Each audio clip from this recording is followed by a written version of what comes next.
L'événement tant attendu par les passionnés de musique électronique revient en force cette année avec la 9e édition du Villars After Season du 31 mars au 2 avril prochain. Les Alpes vaudoises vibreront au son des rythmes électrisants qui animeront les 3 jours de festivités.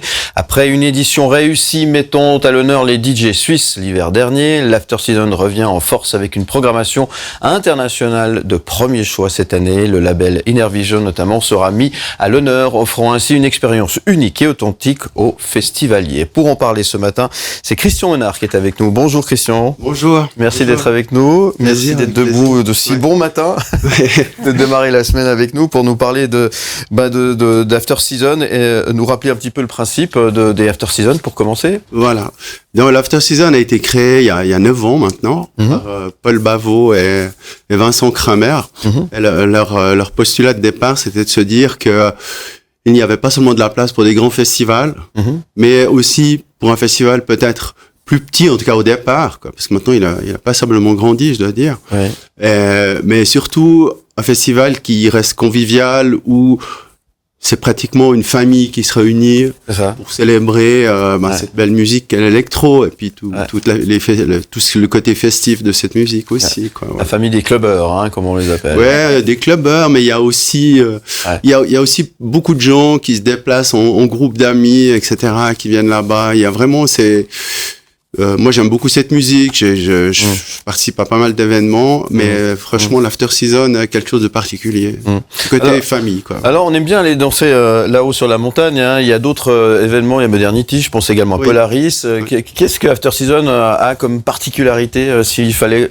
Je sais que comparaison n'est pas raison, mais si on devait mettre en avant After Season à Villars, qu'est-ce que on pourrait mettre en avant par rapport aux autres? Je pense justement qu'il y a, alors sans médire de Modernity que j'aime beaucoup aussi, mais disons l'After Season a une vraie authenticité, a une vraie valeur. D'ailleurs, ce qui est caractéristique, c'est que dans l'équipe qui est conséquente, qui est organisée comme une vraie équipe. Tout le monde, y compris les deux créateurs, ont un travail à côté et tout le monde fait ça à partir de 18h ou à la pause de midi ou le matin. Ouais. Et à la fin, on arrive quand même sur un événement qui est très très professionnel, quoi. Et puis l'autre point particulier vraiment, c'est que comme c'est un festival qui n'a pas non plus des moyens énorme malgré tout, et puis que les DJ internationaux très très connus demandent des cachets qui sont vraiment exorbitants. Exorbitants maintenant. Et donc la recherche est faite par Michel Catanese, par Sonny Catanese. On salue au passage. Voilà. D'une musique électronique qui est originale, qui est pointue et qualitative. Et on a eu, par exemple, il y a quand même maintenant des gens qui sont devenus des grands noms internationaux qui ont participé à l'After Season avant qu'ils soient connus, des gens comme San Giuliano et puis Marco Farone, par exemple. Donc c'est des passionnés qui organisent, c'est ça que... absolument, c'est ça, c'est important, 100%. Donc vous faites ça avec le cœur et finalement ça s'entend également dans les propos. On l'a dit, l'année passée c'était une édition presque 100% helvétique. Cette année il y a des DJ internationaux qui viennent, on peut peut-être en parler justement de cette belle scène que vous proposez, de belle affiche surtout. Alors il y a les deux jours et après il y a encore le dimanche avec le brunch, mais les 2 jours, les 2 premiers jours, le vendredi et le samedi, on a une base avec 2 DJ internationaux qui sont connus ou qui ont une partie ou qui sont originaux en tout cas. Et puis ensuite des locaux d'une grande qualité aussi. Alors par exemple le samedi pardon. On va commencer par le samedi.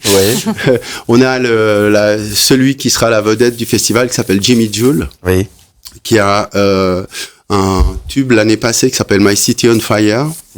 Et puis qui vraiment est quelqu'un qui parcourt les plus grands festivals électroniques d'Europe.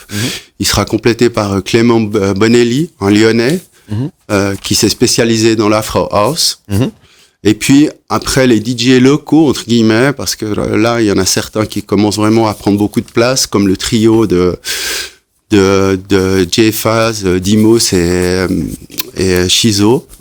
Et voilà, donc ça, le samedi, ça va être quelque chose d'assez fort, quoi. Ouais. Et le vendredi, on est sur quelque chose d'un peu plus pointu, mais comme je l'ai dit avant, d'original, avec 2 DJ qui viennent du côté allemand. Il y a âme et terre, c'est un peu ésotérique comme ça. Ouais, il y a les deux l'un derrière l'autre, mais c'est très électronique, quoi. Donc âme, il s'agit normalement d'un duo. Là, il y a un seul des deux duos des deux qui vient et qui sont très connus, justement, qui sont sur le label Inner Vision. D'accord. Et puis ensuite, il y a Terre, qui est une brésilienne installée à Berlin. Ouais. Et voilà.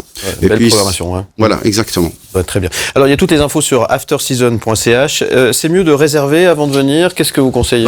Le mieux, effectivement, c'est de prendre son billet. Ouais. C'est de prendre son billet parce qu'on va vers un sold out, là. D'accord. On va vers un sold out. Donc, c'est plutôt positif sur ce qui est en train d'arriver. Oui, absolument. Pour résumer, vous prenez un peu d'altitude. Ça veut dire qu'on monte avec le petit train, c'est ça? Voilà. Alors, on a mis en place le vendredi et le samedi un bus qui part de Lausanne, qui s'arrête à Montreux, qui arrive à Villars. Après, vous pouvez venir par vos propres moyens, par le train, en voiture.